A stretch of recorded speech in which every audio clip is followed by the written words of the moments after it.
2026년 새해 우리 철수 씨는 올해 목표를 내 집 마련으로 잡았죠. 그런데 시작부터 분위기가 심상치 않습니다. 분명 뉴스는 대출을 조인다고 하는데 호가창을 보면 집값은 천정부지. 도대체 내 연봉으로 갈 수 있는 곳은 어디란 말입니까? 이상하죠? 상식적으로 돈줄을 막으면 집을 못 사니 가격이 떨어져야 하잖아요. 그런데 지금 시장은 괴물이 되어가고 있습니다. 은행 창구는 닫혔는데 서울 아파트는 1년 가까이 연속 상승 중. 철수 씨 같은 2030 실수요자만 지금 낙동강 오리알 신세가 된 겁니다. 잠깐, 철수 씨, 에라 모르겠다 손 놓을 때가 아닙니다. 지금 정부랑 시장이 무슨 줄다리기를 하고 있는지 룰부터 알아야죠. 지금 상황은 딱 하나입니다. 집값은 잡아야 하는데 서민 사다리는 걷어차게 되는 정부의 딜레마. 팩트부터 봅시다. 작년 말 전체 가계대출 증가세는 둔화됐지만 집 사는 데 쓰이는 주택담보대출은 여전히 2년 연속 50조 원 넘게 늘었습니다. 집값 폭등과 가계부채 폭발을 막으려고 정부는 어쩔 수 없이 대출에 강한 브레이크를 밟은 겁니다. 이 브레이크의 상징이 바로 627 대책이에요.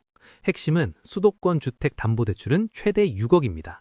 연봉이 1억이든 2억이든 소득에 따라 DSR은 따지지만 대출 총액은 6억 선에서 막히는 구조가 된 거죠. 참고로 DSR은 한마디로 월급 중에서 매달 대출 갚는 데 쓰이는 비율이에요.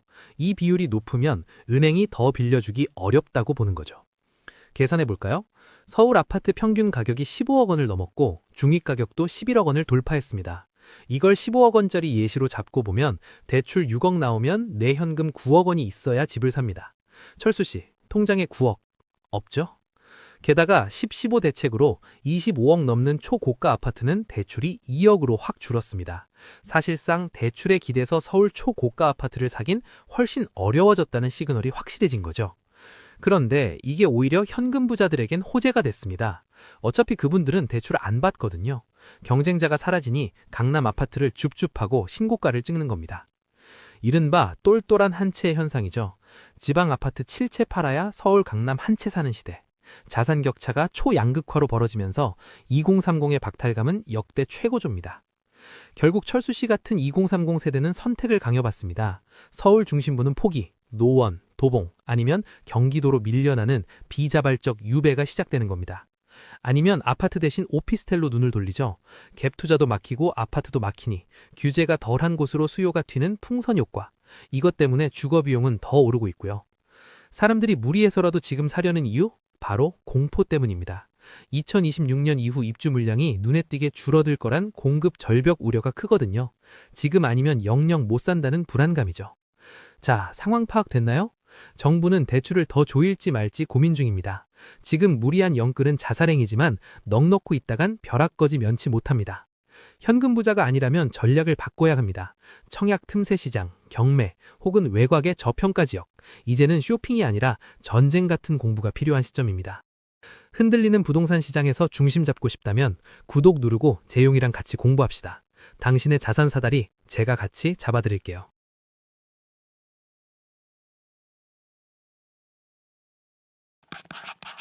최근 부동산 시장에서 규제 완화에 대한 기대감이 솔솔 피어올랐는데요. 하지만 국토교통부가 이에 대해 단호한 입장을 내놓았습니다. 정책의 일관성을 지키겠다는 강력한 메시지입니다. 김윤덕 국토부 장관은 신년 간담회에서 토지거래 허가구역 해제는 현재로선 검토 대상이 아니라고 못을 박았습니다. 시장 상황을 주시하고는 있지만 아직은 때가 아니라는 판단인데요. 특히 지난 11호 대책에서 지정된 서울 전역과 경기 주요 지역의 규제는 당분간 유지될 것으로 보입니다. 국토부는 수시로 규제를 풀었다, 조였다 하지 않겠다는 점을 분명히 했습니다. 재건축 시장의 뜨거운 감자인 재초환, 즉 재건축 초과이익 환수제 폐지에 대해서도 선을 그었습니다. 정치권의 폐지 요구가 높지만 정부는 현행 유지를 기본 원칙으로 내세웠는데요. 인허가 지원을 통해 정비 사업을 활성화하겠다는 의지는 있지만 용적률 완화 같은 파격적인 혜택은 아직 계획에 없다고 밝혔습니다. 규제 완화보다는 행정 지원에 집중하겠다는 뜻으로 해석됩니다. 다만 시장 모니터링은 계속하겠다며 아주 작은 여지는 남겨두었는데요. 급격한 시장 변동이 있을 경우 신속히 대응할 준비는 하고 있다는 점이 향후 변수가 될 전망입니다. 정부가 규제 고삐를 재고 있는 사이 재건축 현장에서는 스스로 몸집을 줄이는 독특한 변화가 나타나고 있습니다. 바로 단지 내 상가를 짓지 않거나 최소화하는 트렌드인데요. 과거에는 단지 내 상가가 황금알을 낳는 거위로 통했지만 지금은 분위기가 완전히 달라졌습니다. 온라인 쇼핑 활성화 등으로 상가 공실 위험이 커지면서 조합원들이 기피하고 있기 때문입니다. 실제로 송파구의 한 재건축 단지는 총회에서 상가를 아예 짓지 않기로 계획을 바꿨는데요. 여의도의 또 다른 단지 역시 상가 면적을 기존의 3분의 1 수준으로 대폭 축소하며 대응에 나섰습니다. 상가를 줄이는 대신 주거 쾌적성을 높이거나 분양 리스크를 줄이겠다는 전략입니다. 규제는 유지되는데 사업성은 챙겨야 하는 조합들의 고육지책이자 현실적인 생존 방식인 셈이죠. 정부의 완강한 규제 유지와 현장의 실리 위주 변화가 맞물리면서 올 한 해 부동산 시장은 그 어느 때보다 차분하고도 치열한 눈치 싸움이 이어질 것으로 보입니다. 규제 완화의 문턱은 여전히 높고 현장의 고민은 깊어지고 있습니다. 변화하는 부동산 지형도 속에서 우리는 어떤 준비를 해야 할까요? 오늘도 함께해 주셔서 감사합니다. 세금 내느니 차라리 자식 준다. 요즘 서울에서 집 가진 분들 사이에서 나오는 말이에요. 실제로 지난달 서울 아파트 증여가 3년 만에 최대를 기록했거든요. 대법원 자료에 따르면 2025년 12월 서울 집합건물 증여가 1,051건이었대요. 전달보다 47% 늘어난 거예요. 월 1,000건 넘은 건 2022년 12월 이후 처음이고요. 왜 갑자기 증여가 늘었을까요? 정부가 올해 세금을 확 올릴 것 같거든요. 청와대 정책실장이 작년에 보유세가 낮은 건 사실이라고 했어요. 기재부 장관도 세제 합리화 방안을 마련하겠다고 했고요. 시장에서는 올해 5월 끝나는 양도세 중과 유예가 연장 안 될 거라고 보고 있어요. 그러면 서울에서 집할 때 세금이 얼마나 늘어나냐면요. 2주택자는 양도세가 기본세율에서 20%포인트 더 붙고 3주택 이상은 30%포인트가 더 붙어요. 작년 10월 대책으로 서울 전역이 중과지역이 됐거든요. 중저가 아파트 여러 채 가진 분들도 세금 폭탄 맞을 수 있는 거예요. 그래서 다주택자들 생각이 이래요. 나중에 양도세 폭탄 맞느니 지금 증여세 내고 자식한테 넘기자. 증여세도 만만치 않은데 그걸 감수하고서라도 미리 넘기는 거죠. 부동산 업계에서는 6월 지방선거 끝나면 보유세 개편이 본격화될 거라고 봐요. 고가주택이랑 다주택자 세금을 확 올리는 방향으로요. 결국 세금 피하려고 증여하는 건데 이게 또 부의 대물림 논란으로 이어질 수도 있어요. 세금 정책이 어떻게 될지 올해 하반기가 관건일 것 같습니다. 앞으로 어떤 일이 벌어질지 줍스에서 계속 지켜보겠습니다. 다음 영상에서 찾아뵙겠습니다. 감사합니다.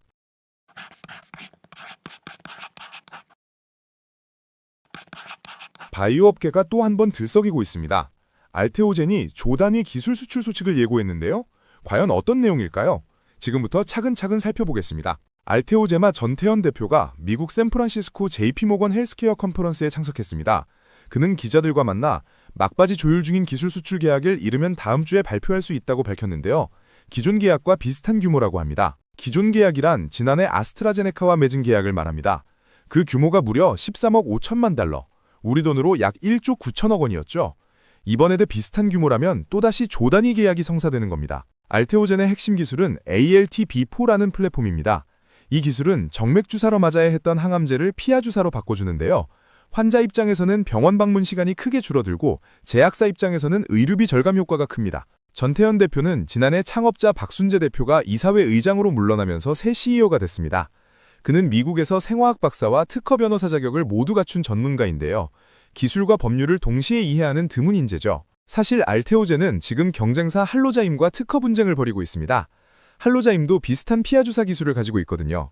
그런데 이 분쟁이 신규 계약에 영향을 주지 않을까 우려하는 목소리가 있었습니다. 하지만 전 대표는 이번 컨퍼런스에서 만난 해외 파트너사들 중 특허 분쟁을 우려하는 곳은 없었다고 단호하게 말했습니다.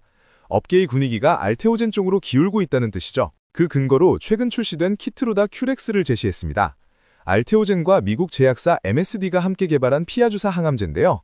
이 제품이 시장에 나오면서 알테오젠의 기술력이 실제로 증명됐다는 겁니다. 더 흥미로운 건 MSD가 할로자임의 특허 무효 심판을 제기했다는 사실입니다. 큰손인 MSD가 할로자임의 특허에 문제를 제기하자 다른 잠재 파트너사들도 MSD 편에 서는 분위기라고 해요. 전 대표는 과거 첫 계약 때는 할로자임 특허 리스트를 보고 일일이 입장을 요구받았지만 이제는 그런 요구가 없어 편해졌다고 말했습니다. 특허 리스크에 대한 업계의 우려가 많이 줄어든 거죠. 알테오젠은 이날 중장기 전략도 공개했습니다. 재무 안정성 강화, 신규 플랫폼 개발, 글로벌 공급망 안정화를 목표로 제시했는데요.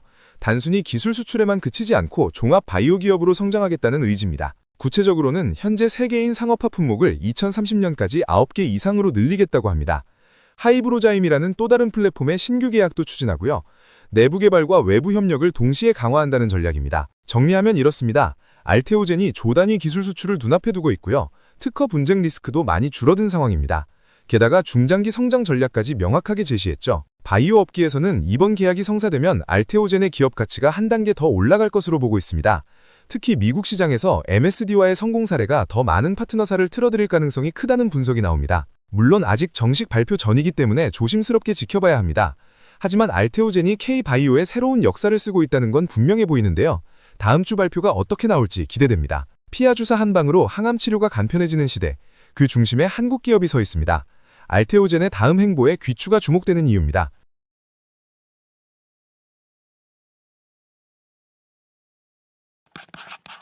바이오 기업 경영진이 자사 주식을 대량으로 사들였습니다. 단순한 투자일까요? 아니면 더 큰 메시지가 숨어 있을까요? HLB제넥스 대표이사들의 장내 매수, 그 이면을 들여다보겠습니다. HLB제넥스의 김도연 대표와 김의중 대표가 지난 12일 회사 주식을 장내에서 매수했습니다. 김도연 대표는 1만 308주를, 김의중 대표는 1만 1000주를 사들였는데요. 이로써 두 대표의 보유 주식은 각각 2만 3090주, 109만 4506주로 늘어났습니다. 이번 매수로 최대 주주인 HLB와 특수관계자들의 총 지분은 915만 6691주, 31.39%가 됐습니다. 단순 숫자로 보면 작은 변화처럼 보이지만 경영진이 직접 시장에서 주식을 산다는 건 상당히 강력한 신호예요. 왜 경영진은 자사주를 살까요? 가장 큰 이유는 확신입니다. 회사의 미래 가치를 누구보다 잘 아는 경영진이 현재 주가가 저평가됐다고 판단하면 자기 돈으로 주식을 사는 거죠. 일종의 내부자 투표라고 할 수 있습니다. HLB제넥스 측은 이번 매수가 현재 주가가 회사의 성장 잠재력 대비 저평가돼 있다는 판단에서 나온 결정이라고 밝혔습니다. 동시에 안정적인 사업 기반을 토대로 지속 가능한 성장을 이루겠다는 의지를 보여주는 행보라고 덧붙였어요. 그렇다면 HLB제넥스의 실제 사업 상황은 어떨까요? 이 회사는 효소 사업을 중심으로 안정적인 실적을 올리고 있습니다. 락타아제, 카탈라아제 같은 주력 효소 제품의 매출이 꾸준히 증가하는 추세인데요. 특히 주목할 점은 새로운 성장 동력이 생겼다는 겁니다. 간 기능 개선제의 핵심 원료인 우르소 데옥시콜산, 줄여서 UDCA를 만드는 효소인 UDCAG가 바로 그 주인공이에요. 이 제품이 실적 성장을 뒷받침하고 있다는 평가입니다. 효소 시장은 어떤 특징을 가질까요? 한번 개발하면 지속적인 수요가 발생하는 구조입니다. 제약, 식품, 화학산업 등 다양한 분야에서 효소를 필요로 하기 때문에 안정적인 매출 기반을 만들 수 있죠. 여기에 UDCA 효소는 간 건강에 대한 관심이 높아지면서 수요가 증가하는 품목입니다. 간 기능 개선제 시장이 성장하면 그 원료를 만드는 효소 수요도 함께 늘어나는 구조예요. 선순환이 기대되는 지점입니다. 경영진의 주식 매수는 투자자들에게 어떤 의미일까요? 긍정적 신호로 해석될 수 있습니다. 내부 정보를 가장 잘 아는 사람들이 자기 돈을 걸고 있다는 건 회사의 미래에 대한 자신감을 보여주는 행동이니까요. 하지만 주의할 점도 있습니다. 경영진의 매수가 항상 주가 상승으로 이어지는 건 아니에요. 시장 상황, 업계 전망, 실제 실적 개선 여부 등 여러 변수가 함께 작용하기 때문입니다. 단기적인 주가 변동보다는 중장기적인 사업 성과를 지켜봐야 하는 이유죠. HLB제넥스는 기존 효소 사업의 안정적인 실적과 신규 사업을 통해 중장기적인 기업 가치 제고에 집중하겠다는 입장을 밝혔습니다. 즉, 단기 실적보다는 장기적인 성장 기반을 다지는 데 집중하겠다는 전략인데요. 정리하면 이렇습니다. HLB제넥스 경영진의 자사주 매수는 현재 주가가 저평가됐다는 판단과 함께 회사의 성장 잠재력에 대한 확신을 담은 행동으로 보입니다. 효소 사업의 안정적인 실적과 UDCA 효소라는 신규 성장 동력이 이런 확신의 배경으로 작용하고 있어요. 특히 간 건강 시장의 성장과 맞물려 중장기적인 수요 증가가 기대되는 상황입니다. 물론 경영진의 매수만으로 투자 판단을 내리긴 어렵습니다. 실제 실적 개선, 시장 환경 변화, 경쟁사 동향 등을 종합적으로 살펴봐야 하죠. 하지만 내부자들의 자신감 있는 행보는 분명 의미 있는 신호로 해석될 수 있습니다. 바이오 기업에서 경영진의 책임 경영 강화는 투자자들에게 중요한 지표입니다. HLB제넥스가 이번 지분 확대를 통해 실제로 어떤 성과를 만들어낼지 앞으로의 행보를 주목해 볼 필요가 있겠습니다.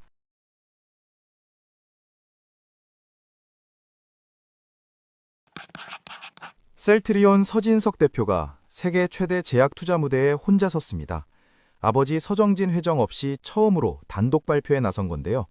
그가 공개한 성장 전략은 무엇일까요? 무대는 미국 샌프란시스코에서 열린 JP모건 헬스케어 컨퍼런스입니다. 글로벌 제약 바이오 투자자들이 가장 주목하는 행사죠. 서 대표는 2024년부터 참석했지만 이번엔 홀로 메인 트랙에 올랐습니다. 가장 먼저 공개한 건 신약 파이프라인 16개의 개발 로드맵이었습니다. 특히 항체 항물 접착체, 즉 ADC 3개와 다중항체 1개가 핵심인데요. 이들은 이미 임상 1상에 진입한 상태입니다. CTP70, CTP71, CTP73이 바로 그 ADC 후보 물질들입니다. 그리고 CTP72는 다중항체 후보 물질이죠. 4개 모두 지난해 임상시험 계획 승인을 받았습니다. 서 대표는 올 하반기부터 이 4개 신약의 주요 임상 결과를 순차적으로 공개하겠다고 밝혔습니다. 특히 CTP70은 이미 FDA로부터 패스트트랙 지정을 받아 개발 속도가 빨라진 상태인데요. 나머지 3개도 패스트트랙 지정을 추진 중이라고 합니다. 패스트트랙은 심각한 질병 치료제 개발을 가속화하는 FDA의 특별 프로그램입니다. 신규 후보 물질도 준비 중입니다. ADC인 CTP74와 FcRn 억제제인 CTP77의 임상시험 계획을 내년 초 제출할 예정인데요. 2028년까지 총 12개 신약의 계획서를 내는 게 목표입니다. 차세대 비만 치료제 CTG32도 눈에 띕니다. 4중작용제로 설계돼 기존 약물의 한계였던 개인 간 효과 편차와 근손실 부작용을 개선하는 게 목표라고 하네요. 신약 개발의 자금줄은 바이오시밀러 사업입니다. 현재 11개인 제품 포트폴리오를 2038년까지 41개로 늘린다는 계획인데요. 이를 통해 공략 가능한 시장이 400조 원을 넘어설 것으로 전망됩니다. 안정적인 현금 흐름과 축적된 항체 기술력, 이 두 가지가 셀트리온 신약 전략의 양대축입니다. 바이오시밀러로 벌어들인 돈을 신약 개발에 쏟아붓는 구조죠. 미국 생산기지 확대 계획도 공개됐습니다. 지난해 인수한 뉴저지 브랜치버그 시설을 2030년까지 현재의 2배 규모로 키운다는 건데요. 원료의약품 생산 능력을 13만 2천 리터까지 늘립니다. 완제의약품 시설도 추가로 구축해 미국 내에서 원료부터 완제품까지 모두 생산하는 체계를 완성할 계획입니다. 현지 연구센터 건립도 추진 중이고요. 이수석 부사장은 브랜치버그 시설을 글로벌 위탁 생산 사업의 핵심 거점으로 만들겠다고 강조했습니다. 셀트리온 제품뿐 아니라 다른 제약사 제품도 위탁 생산에 수익을 창출한다는 전략이죠. 결국 셀트리온의 청사진은 명확합니다. 한국 송도와 미국 브랜치버그를 양대축으로 삼아 생산, 연구, 공급망을 통합하는 겁니다. 바이오시밀러로 현금을 확보하고 그 돈으로 신약 개발을 밀어붙이는 거죠. 서진석 대표의 첫 단독 무대는 세대 교체를 넘어 사업 확장의 신호탄으로 읽힙니다. 올 하반기 공개될 임상 결과가 그의 리더십을 검증하는 첫 시험대가 될 것으로 보입니다. 셀트리온이 바이오시밀러 강자에서 신약 개발 주자로 도약할 수 있을지 세계가 지켜보고 있습니다. 줍스였습니다.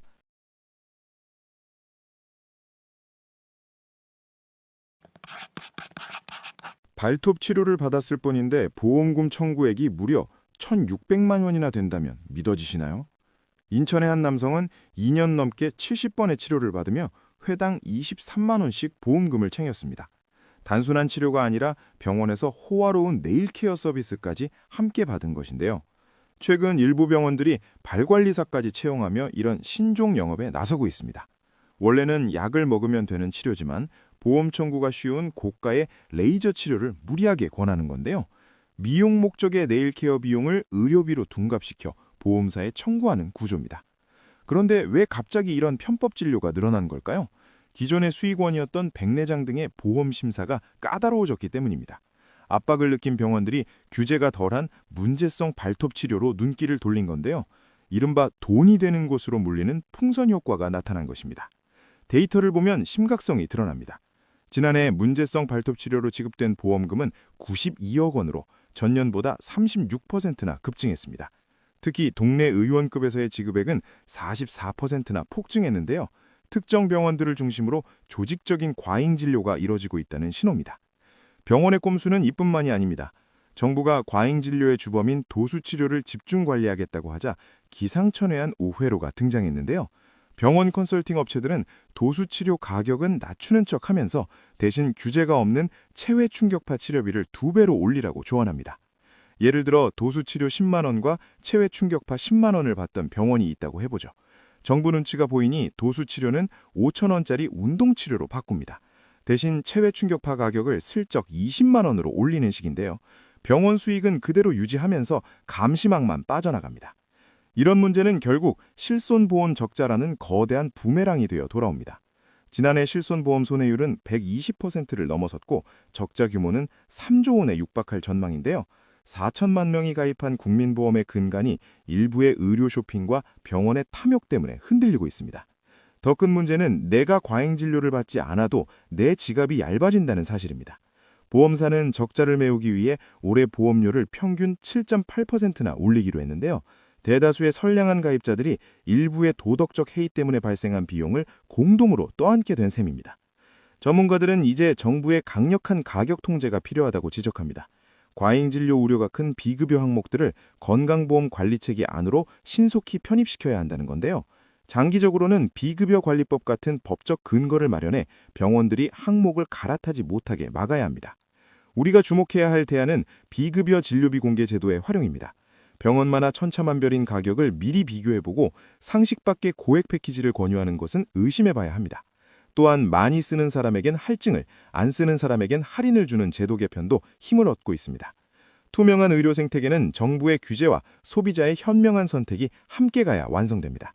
당장 공짜처럼 느껴지는 서비스가 결국 내 보험료 고지서를 바꾼다는 점을 기억해야 하는데요. 줄줄 새는 보험금을 막지 못한다면 우리의 소중한 안전망은 사라질지도 모릅니다. 비정상적인 의료 쇼핑과 병원의 꼼수 영업, 여러분은 어떻게 생각하시나요? 앞으로 어떤 일이 벌어질지 줍스에서 계속 지켜보겠습니다. 다음 영상에서 찾아뵙겠습니다. 감사합니다.